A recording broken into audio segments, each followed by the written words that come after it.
मनापासून स्वागत करतो। आजच्या पत्रकार परिषदेचं मुख्य प्रयोजन होतं भुसावळ नगर परिषदेचे चाललेल्या काही अनागोंदी कारभाराबद्दल आम्ही इथं भाष्य करणार आहोत। भुसावळ नगरपालिकेची नुकतीच निवडणूक होऊन अजून महिना झालेला नाही। आपल्या उपनगराध्यक्ष सर्वांची निवड झालेली आहे, परंतु सत्ताधारी पार्टीच्या काही नेत्यांनी आणि नगराध्यक्षांनी भुसावळ नगर परिषदचे जे हल्लीचं कार्यालय आहे ते नगरपालिकेच्या दवाखान्यात आणण्याच्या संदर्भामध्ये घोषणा केलेली होती, परंतु घोषणा केल्यानंतर त्यांनी कुठलीही सोपस्कार या कुठल्याही प्रकारची परवानगी, कुठल्याही प्रकारचा ठराव या कुठल्याही प्रकारची निविदा न करता बेधडक तिथलं तोडफोड सुरू केलेलं आहे। तिथले जे ॲल्युमिनियम सेक्शनचे दरवाजे वगैरे काल आम्ही जाऊन बघून आले, तिथे तोडफोड सुरू केलेली आहे। मुळात असं अपेक्षित नाही आहे। नगरपालिके कायद्यानुसार त्यांनी ह्या सगळ्या गोष्टीची परवानगी रीतसर परवानगी घ्यायला पाहिजे, प्रशासकीय मान्यता घेतली पाहिजे। त्यानंतर जे असेल तर ती खर्च अंदाज केला पाहिजे, त्या खर्च अंदाजाप्रमाणे खर्च केला पाहिजे। दुसरं, भुसावळ नगर परिषदेच्या दवाखान्याचा एक आपला स्वतःचा एक इतिहास आहे। ती जागा गरुड परिवाराने 1 गुंठा 20 आर जागा ही नगर परिषदेसाठी केवळ दवाखान्यासाठी दान दिलेली आहे। दान शब्द म्हणतोय मी।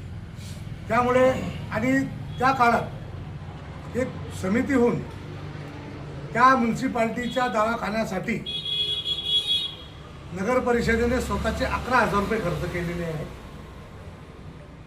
आणि बाकीचा जो खर्च आहे तो निरनिराळे धुळे, नाशिक, मुंबई, पुणे, जळगाव आणि ज्या ज्या चॅरिटी ट्रस्ट होत्या त्यांनी पैसा जमा करून हे नगरपालिकेच्या दवाखान्याची वास्तू उभारलेली आहे। त्या सर्व दात्यांचा आणि जागा देणाऱ्या गरुड परिवाराचा एकच उदात्त हेतू होता की इथं नगरपालिकेचा म्हणजेच गोरगरिबांचा दवाखाना कायम राहिला पाहिजे।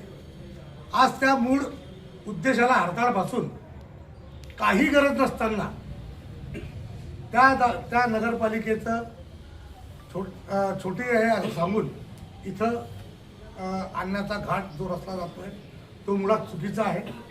सोमवारी माननीय जिल्हाधिकारी यांच्याकडे रीतसर तक्रार दाखल करणार आहोत की अशा प्रकारचं काम होणे अपेक्षित नाही आहे।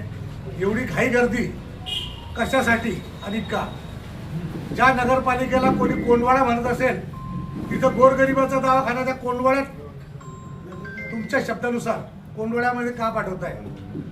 ह्या दवाखाना तिथं शिफ्ट करू नये आमची स्पष्ट मागणी आहे। 2027ला पूर्ण 100 वर्ष तिला स्थापनेसाठी होणार आहे आणि ही भुसावळकरांसाठी एक ती म्हणताना जुनी आठवण आहे। त्या आठवणींना परत आपण सर्व 50 नगरसेवक म्हणून तिला आठवण म्हणून एक चांगली परत वस्तू त्या गरुड फॅमिली, त्यावेळी Wadia trust, Bombay red society अशा लोकांनी देऊन ती उभी केलेली ट्रस्ट आहे। आज बी तिथं ज्या महिला डॉक्टर होत्या सर्वात आधी बोलण्या ताई ते आज पण आहे ते तिथं सर्वात पहिले महिला डॉक्टर होत्या, त्यांचाही नगरपालिकेतर्फे तिथं 1927 वेळी 100 वर्ष पूर्ण होते त्याचा सत्कार झाला पाहिजे आणि त्या इमारतीचं बी ते स्वागत झालं पाहिजे।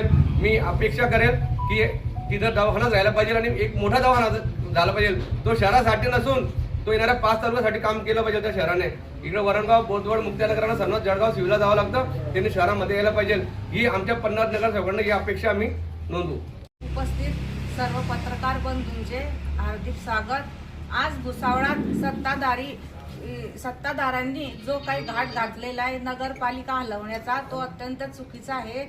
कारण नगरपालिकेचा दवाखाना आहे तो मध्यवर्ती ठिकाणी आहे आणि तिथून जर तो दवाखाना आताची जी नगरपालिका आहे तिथं जात असेल तर रुग्णांना भुर्दंड भरावा लागेल। कारण इथून तिथं जायला रिक्षाला त्यांना 100-200 रुपये तर लागतीलच, म्हणून तो अत्यंत चुकीचा त्यांचा निर्णय आहे। तसेच गरुड परिवाराने ही जागा त्यांना दान नगरपालिकेच्या दवाखान्यासाठी दान दिलेली आहे।